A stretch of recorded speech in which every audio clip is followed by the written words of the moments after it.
Jatend piny Uganda Yoweri Museveni otimo limbe mare pachokae kochako gi winjruok mag jiwo tudruok koting'o gedo mar ndach reru matudo Kenya gi Uganda. On the law enforcement and supply reduction, illicit trafficking, manufacturing and sale of drugs and unregulated alcohol will be met with the full force of the law. Sirikalo yango kenge mag thiro yedhe mameroji kagi chiwo siem ne johand kuong machik okopodho. Luore gi wuoyo mar president ma Tanzania oken wach modhi kodwa maber nikech oketho relationship maber mosebedo e kindwa.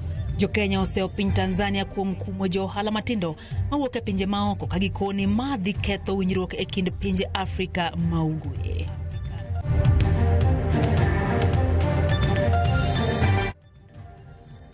Machiegni nyakorom gajwang chenro en kage kacha nyinga Lydia Okeyo. Jo ohala e kaunti ya Migori oseo kang ma okaw kod piny Tanzania mar kumo jo Kenya e timo moko kuom ohala e pinyno kakoro giwacho ni mano dhi thiro weche mag ohala e kinde Kenya kod Tanzania. Jo ohala gi ma Kenya wacho ni kapo ni piny Tanzania ok dwar mondo mi jo Kenya oketo helni matinde pinyno to kare piny Kenya bende koro nego go marufuku jo ohala matindo mawuok e piny Tanzania matimo ohala e piny Kenya. Giwacho ni okang ma okaw kod piny Tanzania biro cho winjruok maber ma osebede kinda pinje ariyogo.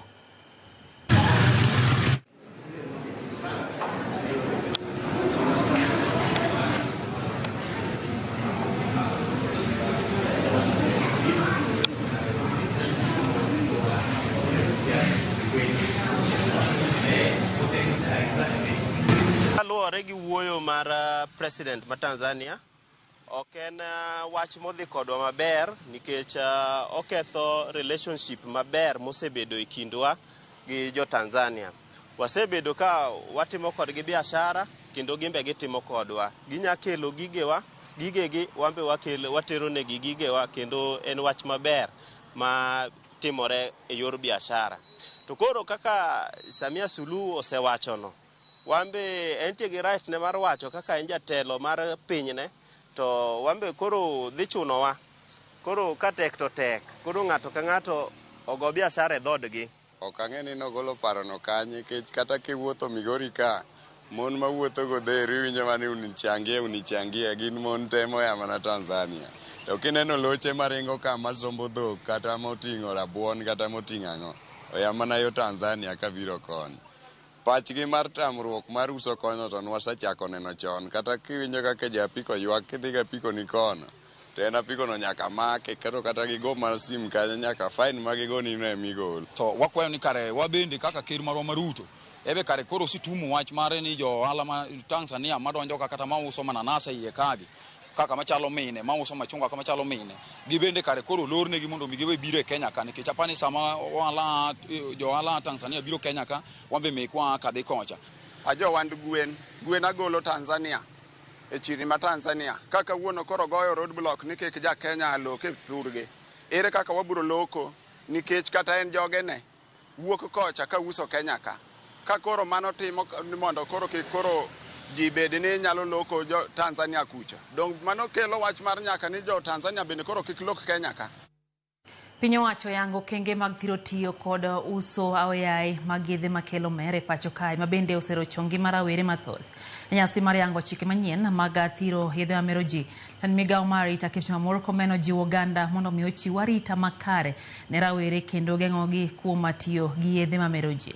Ogolo siem ne jogo mosebedo ka uso yedhe go kowacho ni ibro kawnegi okang' mager mar chik koting'o gogi fuai kendo loro hangi. Chikno bende oyango yore mag lando math makwong kod thiro lendo manyalo rwako jomatindo e math makamago.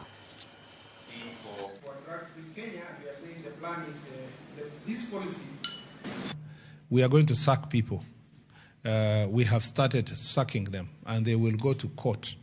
Any chief, any police officer, any OCS whose jurisdiction is drug having will be dealt with according to the law. They will not be transferred. They will be removed from service.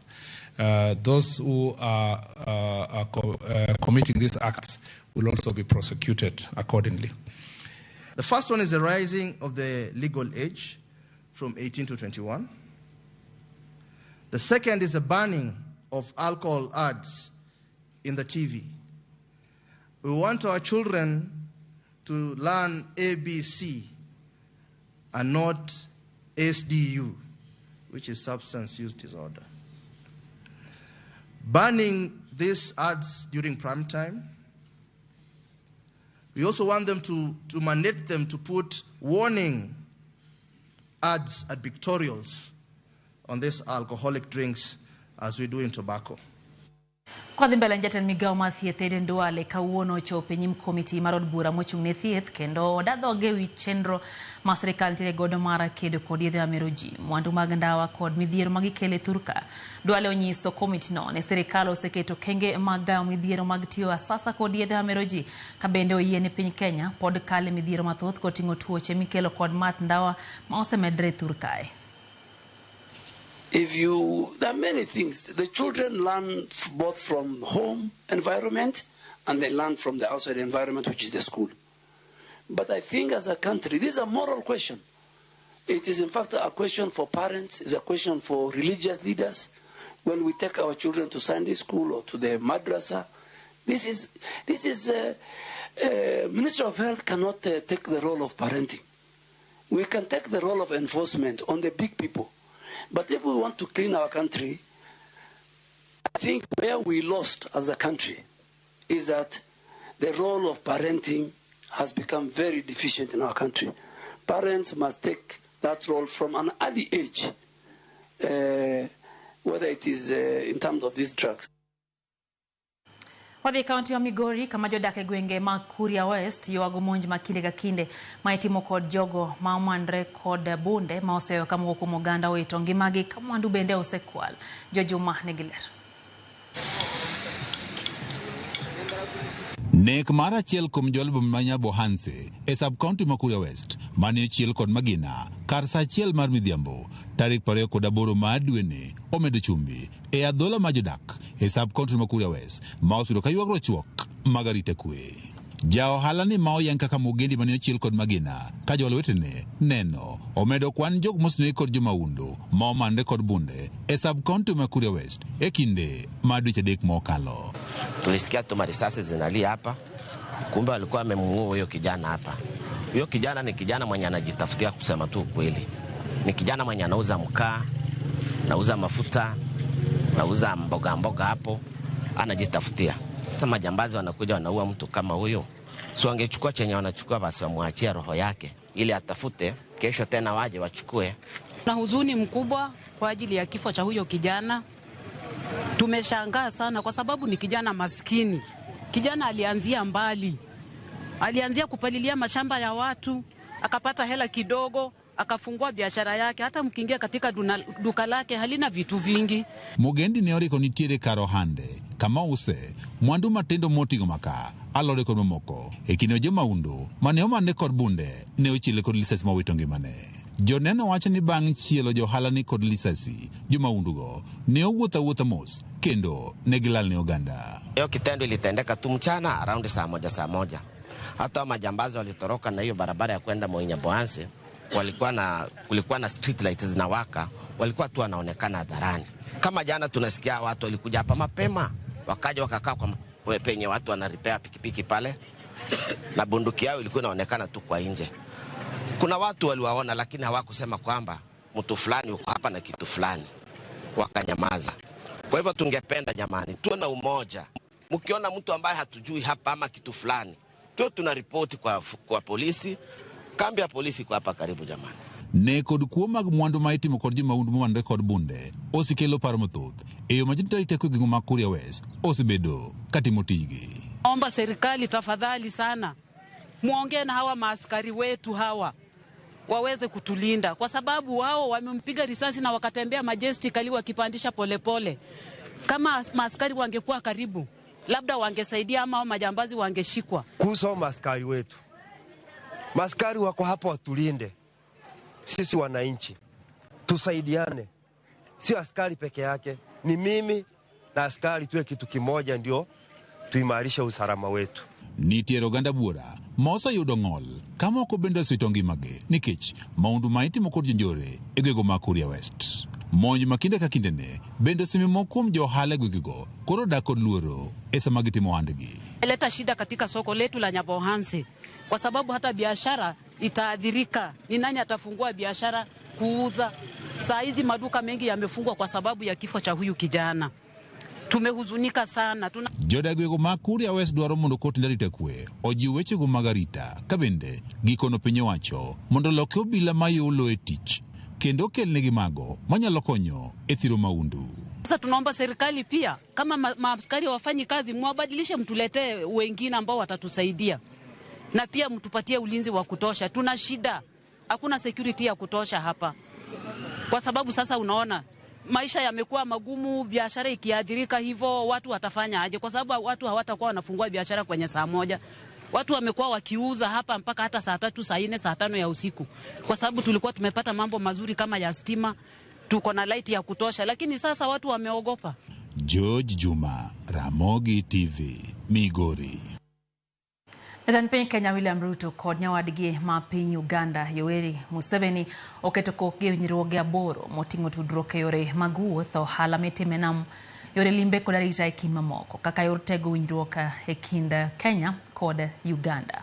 Jotelogo ma obedo kod romo e kar jot ma jatend piny Nairobi bende obedo kod winjruok mar tieko gwandruok e tong' moting'o chula ma Migingo ma osekelo pek ne jolupo mag piny Kenya kaluwore kod midhiero mag yore kokalo lwet apisa mag arita ma piny Uganda. Museveni nitiere limbe moyiedhi e pacho kae ma ochako kod twak mare e kar jot ma jatend piny e boma ma Nairobi. On trade, we reiterated concerns over persistent non-tariff barriers that hinder the flow of goods and frustrate the objectives of our region and the integration exercise that is underway in the East African Community Framework. Your Excellency, I must also commend you and the government of Uganda for facilitating greater understanding of the communities around the Little Rock in Migingo and the conversation that we have had on how we should bring greater harmony. And I'm glad now we have settled with my Suba relative who have signed the document. Where is the Suba man? Aritoka. That little fishing with our Suba people. Mokwom jokanyo e riwruok makedo na tero mar jopuonj KUPPET e bade ma Homabay koro wuok tung' mosuog jatend riwruogno e pacho kae ma giwacho ni oketo dwachgi nyime moloyo dwaro mag jopuonj. Jopuonj go wacho ni tend KUPPET oserem kedo ne ratiro mag jopuonj ma gin jokanyo maggi. Sani giwacho ni gichandre kaluwore gini omenda ma ing'ado osachgi mar chulo gope ma giwacho ni tend KUPPET nokawo to ket jopuonje ma koro chule. Twak margi kod jofwambo weche Homabay, japuonj go wacho ni osachgi ma dwe mar 7 thoth jopuonj ma KUPPET ong'ad pesa gi mar chulo gope mane tend KUPPET okawo, gope ma giwacho ni ok ging'eyo kama riwruogno noteroe. Chiewo gi midhiero mapok nodwaro yudi. Wapenjore joma chulowa pesa ka TSC gi tijgi en chulowa pesa koso ng'ado peswa ka gimiyo union. Waneno ni ma en mibadhi maduong'. Tijgi en mar ensure ni ochulwa to ging'ado pesa gi sofukegi. KUPPET mayowa pesa moro kae monego bed ni ikowa godo. To wan e gik mang'eny en siling 200. 200 ne en pesa mang'eny nikech Homabay ka kende wan jopuonj madhi 5,000. kiweyo union dues mwamiyogi siling 1,000 and above. Sani kendo gichak ging'ado pesa moro ka siling 460 wachulo negi nyaka loans mane gisekawo. Ok wamor kaka jopuonj ma Homa Bay kendo jopuonj e Kenya ka. Union olokre ogwang' makar konyo jopuonj to en koro sani odich ochamo jopuonj. Mano gima ok wanyal yie nikech ma en union wa. Ok en club mar jomoko matin. Wan mwaketo union in place. Omiyo gimoro amora matimore e union onego bed ni wabedo consulted mondo duondo owinji. To ka odhi kaka odhi ni wabiro wuok oko mondo warali jopuonj mondo wakon jotelo mane ofis ni gisebedo kanyo higni mokadho omiyo sani rieko oselal negi gima ginyalo konyogo jopuonj onge.